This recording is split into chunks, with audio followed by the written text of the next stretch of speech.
Sahabat saya yang satu ini memiliki kepedulian yang tinggi terhadap dunia pendidikan di Indonesia. Berawal dari keprihatinannya terhadap sejumlah anak yang kurang mampu dan memiliki pendidikan yang tidak layak, ia pun berinisiatif untuk mendirikan rumah baca dan sekolah gratis bertaraf internasional. Pemirsa, kali ini bersama saya Ajeng Kamarati, kita akan langsung berbincang bersama Elisa Kasali, seorang praktisi di dunia pendidikan sekaligus pendirian Rumah Baca Manca dan TK Kutilang. Inilah Mutiara Indonesia, inspirasi perempuan Indonesia. Halo Bunda Lisa, apa kabar? Halo, kabar baik, alhamdulillah. Iya, kegiatannya apa saja? Kayaknya sibuk banget Bu belakangan ini ya. Iya, setiap hari saya di rumah perubahan dan juga di sekolah PAUD TK Kutilang. Oke, dari awal memang sudah aktif di dunia pendidikan atau memang karena ada bantuan dari orang-orang terdekat akhirnya aktif di dunia pendidikan? Semuanya sih secara tidak sengaja ya, jadi secara tidak sengaja tidak direncanakan begitu, jadi terjunnya itu benar-benar terjun bebas gitu. Terjun bebas. Jadi awalnya kan saya pulang tahun 1998 itu dalam keadaan krismon ya, jadi dampaknya juga terasa di Bekasi. Nah saya pulang, kemudian saya melihat banyak anak-anak kecil gitu ya, terus mulai curious lah saya, ini anak-anak ngapain aja ya, kok keleleran gitu, kok kayaknya nggak ada kegiatan apa-apa gitu. Nah saya mulai terus buat posyandu, jadi mulai buat posyandu dan terus berkembang dari posyandu, kemudian dari kader-kader posyandu ini yang kemudian memberikan ide, ada PAUD loh gitu. Jadi akhirnya saya buat PAUD, kemudian 3 tahun itu masih non-formal, kemudian berkembang menjadi taman kanak-kanak dan sampai sekarang alhamdulillah. Lalu Anda juga mendirikan sekolah gratis untuk anak-anak yang prasejahtera. Nah itu gimana kisah sebelumnya? Ya, itu PAUD itu TK itu ya buat memang itu buat keluarga yang memang membutuhkan gitu. Jadi memang mereka semua mayoritas berasal dari keluarga yang orang tuanya income-nya itu mata pencariannya supir ojek, terus supir angkot, ada juga guru, tapi mereka sangat concern gitu dengan pendidikan anak-anak. Oke, nanti kita akan berbincang lagi Bu mengenai kegiatan-kegiatan yang sudah dan akan dilakukan oleh Bunda sendiri, dan tentu saja pemirsa juga ingin tahu bagaimana keseharian dari Bunda Elisa Kasali, tetapi jangan kemana-mana, kita saksikan dulu tayangan berikut ini.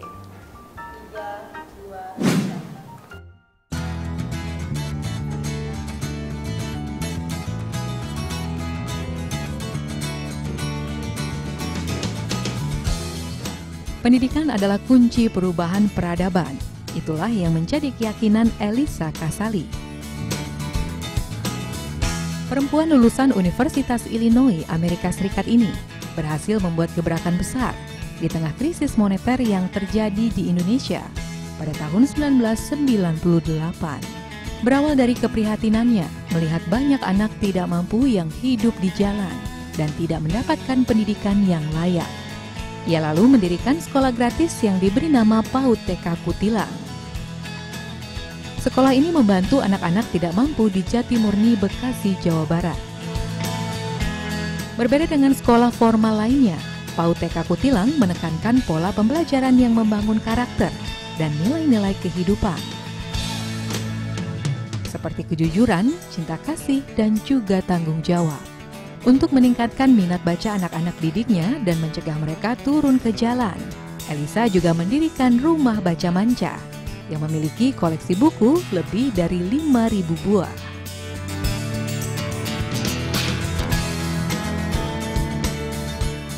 Selain membantu pendidikan untuk anak-anak, Elisa juga memberikan pendampingan bagi orang tua murid melalui program posyandu dan juga program-program pengembangan keterampilan. Bersama sang suami Renald Kasali, Elisa juga mendirikan rumah perubahan untuk membangun prinsip sosio-entrepreneur.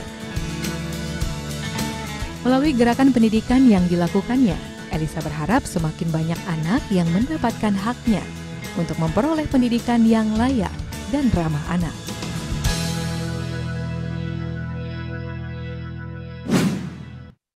Nah, tadi kita sudah melihat bersama bagaimana profil dari Ibu Elisa. Nah, Bunda, sekarang sudah berapa tahun bergelut di dunia pendidikan? Dari 2007 berarti ya? Iya, jadi PAUD-nya itu dari 2007, kemudian 3 tahun kemudian 2010 saya membuat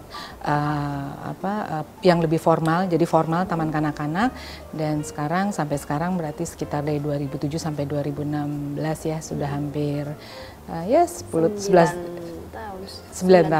tahun. Nah, tanggapan masyarakat setelah Ibu membuka itu, apakah langsung banyak atau dikit-dikit, kurang banyak diminati awalnya gimana? Ini ceritanya lucu ya, karena kan memang awalnya itu posyandu. Jadi posyandu itu adanya memang kita buat di rumah baca. Nah, waktu saya mulai bikin PAUD, saya pokoknya ini untuk seluruh anak-anak usia dini gitu. Jadi PAUD itu kan 3 sampai 4 tahun. Nah, saya sama sekali memang belum ngerti, nggak tahu. Jadi yang datang itu banyak sekali gitu. Setiap hari karena kelasnya dibuka seminggu 3 kali, sore hari. Jadi yang datang itu bisa sampai 100 sampai 200 anak. Satu sore itu? Satu sore setiap seminggu 3 kali. Dan sekarang rekrutmennya gimana, Bu? Animo masyarakatnya kan begitu besar. Siapa saja melihat di sana dan bagaimana rekrutmennya anak-anak? Karena kami ada di tengah kampung, jadi memang khusus kami sekolah ini khusus memang untuk anak-anak yang berada di sekitar kampung Jatimurni yang di Bekasi ini dengan radius paling jauh 2 km. Setelah itu kalau sudah masuk dalam radius 2 km itu nanti ada kunjungan. Jadi guru-guru akan datang berkunjung ke rumah calon siswa. Kemudian nanti bicara ngobrol gitu sama orang tua di rumah. Untuk lebih mengenal lagi orang tua dan juga siswa ya? Iya, jadi kita betul-betul masih concern kita karena memang untuk keluarga yang butuhkan. Jadi kita lihat keadaan mereka. Nah itu yang memang masih sampai sekarang masih kita pakai ya cara itu. Dikatakan juga bahwa sistem pendidikan di TK Kutilang ini agak berbeda dengan sekolah-sekolah lainnya karena misalnya tidak pakai papan tulis. Nah, kenapa Bu dibedakan seperti itu? Karena memang prinsipnya anak-anak itu kan bermain. Nah, ketika mereka melihat sesuatu yang sudah bentuknya seperti sekolah, terus kaku gitu ya, itu membuat anak-anak malas datang ke sekolah gitu.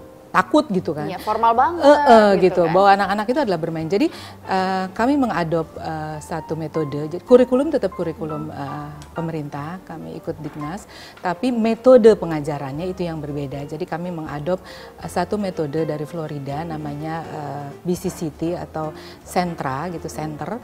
Nah, itu bagaimana anak-anak itu duduk setiap hari ketika awal datang pagi transisi dari rumah ke sekolah, mereka duduk melingkar gitu. Nah, kenapa lingkaran? Karena guru bisa melihat semua dan guru bisa melihat adil kebutuhan. Ya, jadi nggak ada yang terkotak gitu, nggak ada betul. yang sehingga semua duduk sejajar dan guru bisa melihat kebutuhan anak hari itu secara langsung saat itu juga. Jadi intinya belajar bersama sama anak-anak sehingga gurunya juga belajar, anaknya juga belajar gitu ya, itu intinya. Nah, kita akan ngobrol-ngobrol lagi tentang ada rumah baca manca. Ibu juga punya rumah baca manca, kita akan ngobrolin tentang itu, tetapi kita break sebentar, jangan kemana-mana. Tetap bersama kami di Mutiara Indonesia, Inspirasi Perempuan Indonesia.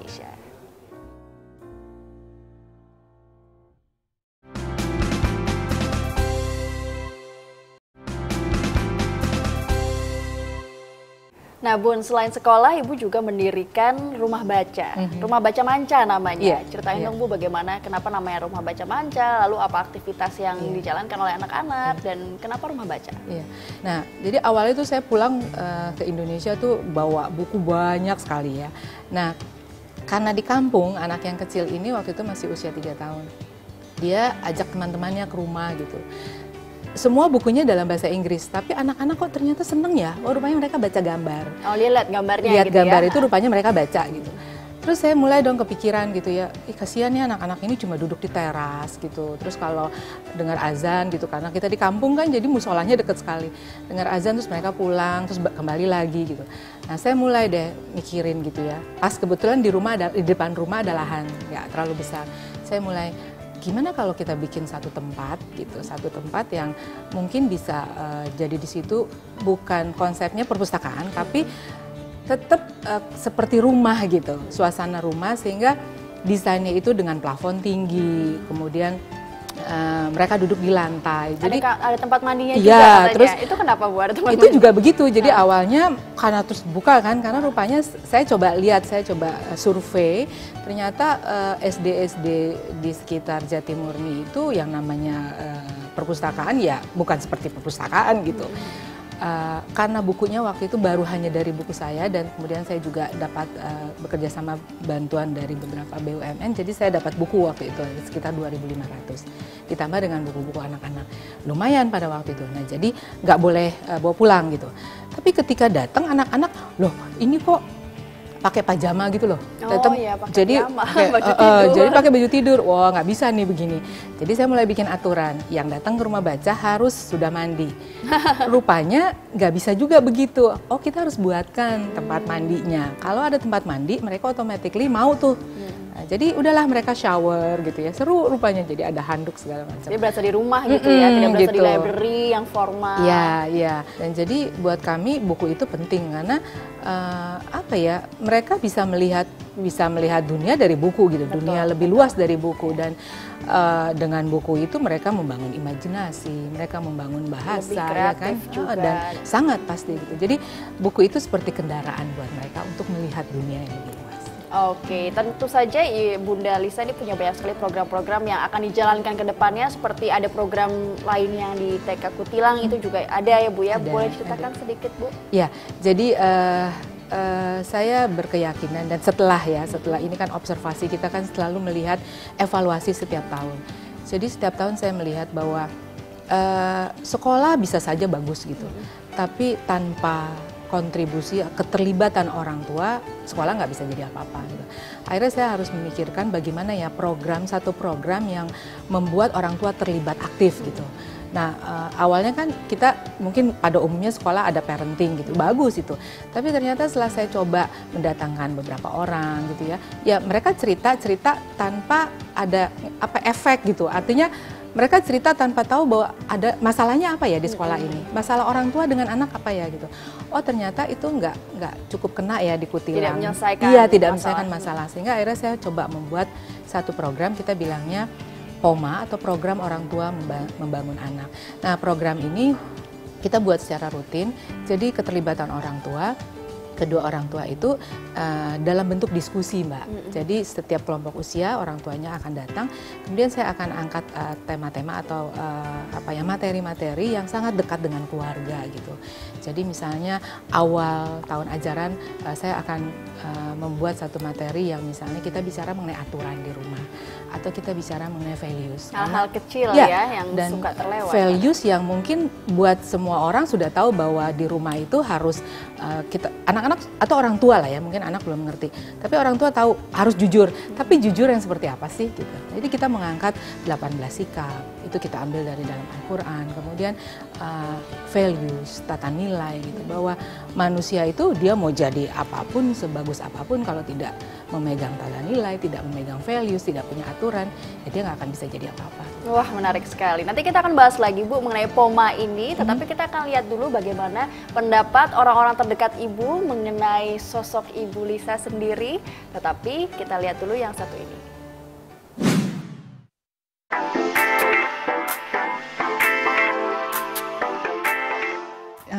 Dia sangat komitmen dan konsisten dalam hal pendidikan anak-anak, terutama anak-anak yang kurang mampu.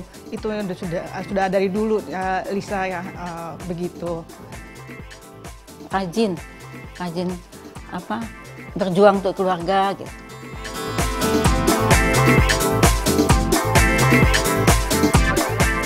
Kita waktu ke Bali atau kemana kegiatan di luar sekolah, itu yang sangat berkesan sekali bekerja bersama Bu Lisa. Dia selalu penuh ide, penuh semangat, selalu bisa membuat tim yang enak gitu dalam menjalankan semua kegiatan-kegiatan yang ada.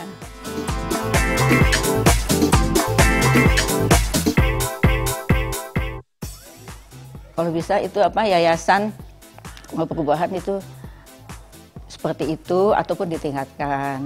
Terus seperti TK, PAUD, itu kalau bisa dia Lisa itu bisa bikin SD lagi ya. Jadi makin luas kan yayasan itu.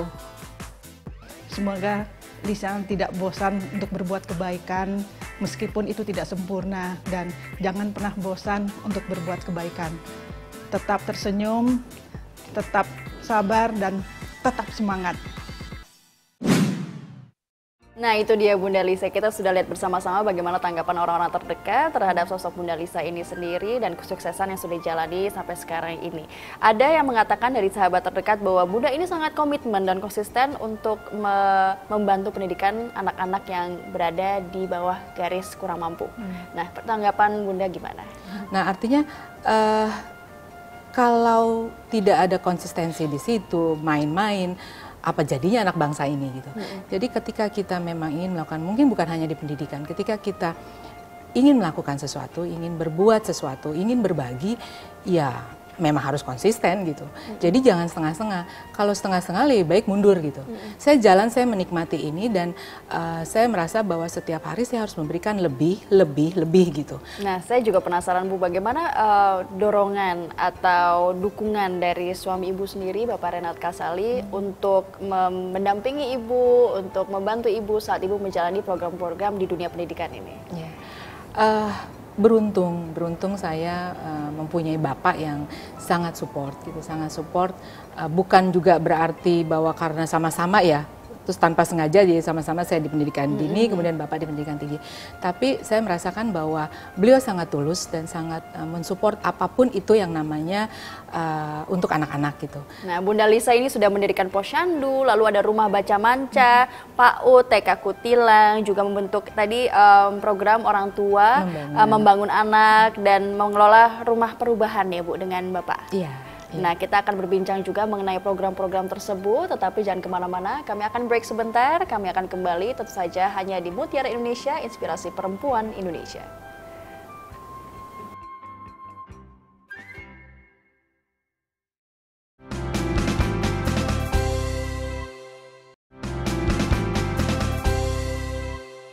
Pemirsa, kembali bersama saya Ajeng Kamarati di program Mutiara Indonesia, Inspirasi Perempuan Indonesia. Kita masih bersama salah satu wanita inspiratif Indonesia, ada Bunda Elisa Kasali. Kita lanjut ngobrolnya ya Bu ya. Sekarang tentang POMA, program orang tua membangun anak. Ini kepedulian terhadap pendidikan yang Ibu terus tanamkan kepada anak-anak dan juga kepada orang tua. Nah, apa latar belakangnya Bunda mendirikan POMA ini? Ya. Jadi saya melihat bahwa bahwa anak-anak ini tidak bisa hanya dititipkan di sekolah gitu. Jadi mau sekolah itu bagus seperti apa, dengan metode yang bagus seperti apa, tanpa keterlibatan orang tua itu nggak mungkin berjalan. Nah jadi tujuannya adalah bahwa ada satu sekolah di sini gitu, di tengah kampung ini, terus gimana ya supaya masyarakat ini memahami bahwa sekolah ini punya tujuan loh gitu, bukan hanya anak-anak yang keluar dari sini kemudian jadi baik, jadi bagus, tapi membangun komunitas di sekitar sekolah itu gitu. Karena keterlibatan lingkungan itu kan sangat penting gitu. Nah, jadi bagaimana Kutilang itu mencoba untuk membangun satu komunitas yang nanti akan ujungnya itu tradisi gitu. Nah, tradisi itu dimulainya dari lingkungan rumah dulu.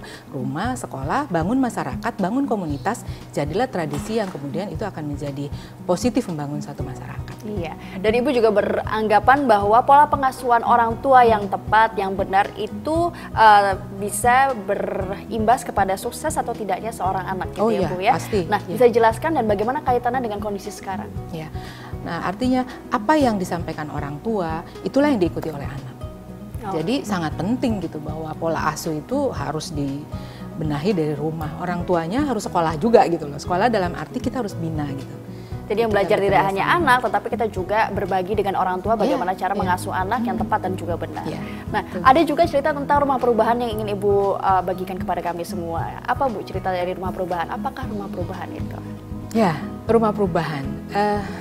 Jadi kita memang awalnya mendirikan rumah perubahan itu lagi concern kita di kampung, kita melihat seperti di kampung ini kok kayaknya soal sampah aja gitu tadi ya.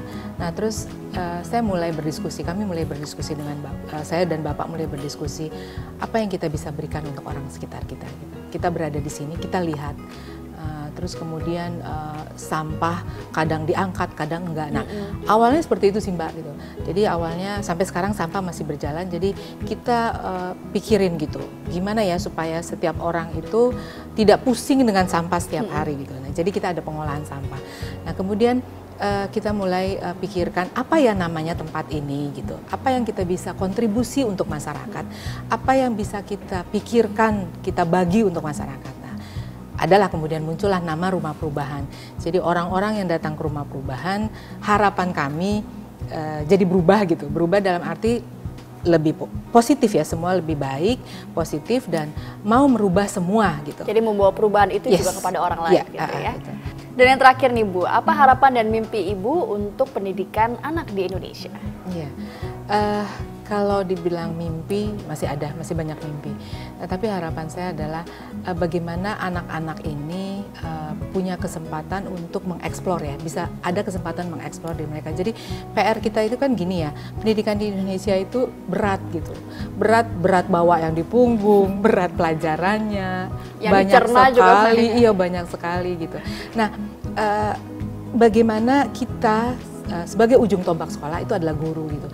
Bagaimana guru-guru ini harus dipikirkan oleh pemerintah untuk membuat apakah satu pelatihan yang training atau apa yang bagus, yang berkualitas, sehingga guru-guru yang dihasilkan juga adalah guru-guru yang bukan hanya datang ke sekolah ingin mengajar gitu, tapi guru-guru yang memang dia memiliki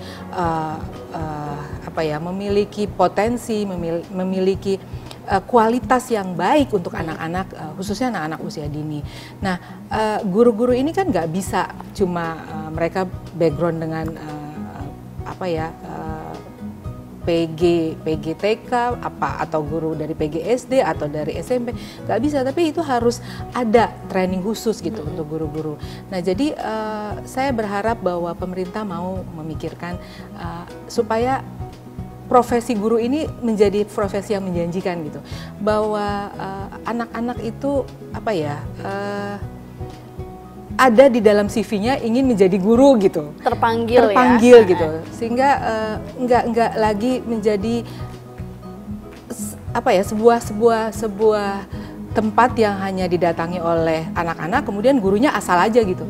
Tapi bagaimana saya berharap bahwa ada yang dipikirkan oleh pemerintah untuk satu training yang terus berkelanjutan supaya menghasilkan ujung tombak ini dari satu sekolah, guru-guru yang berkualitas yang bisa membawa anak-anak ini mampu bukan hanya cerdas di dalam kognisi tapi juga cerdas dalam hidup gitu.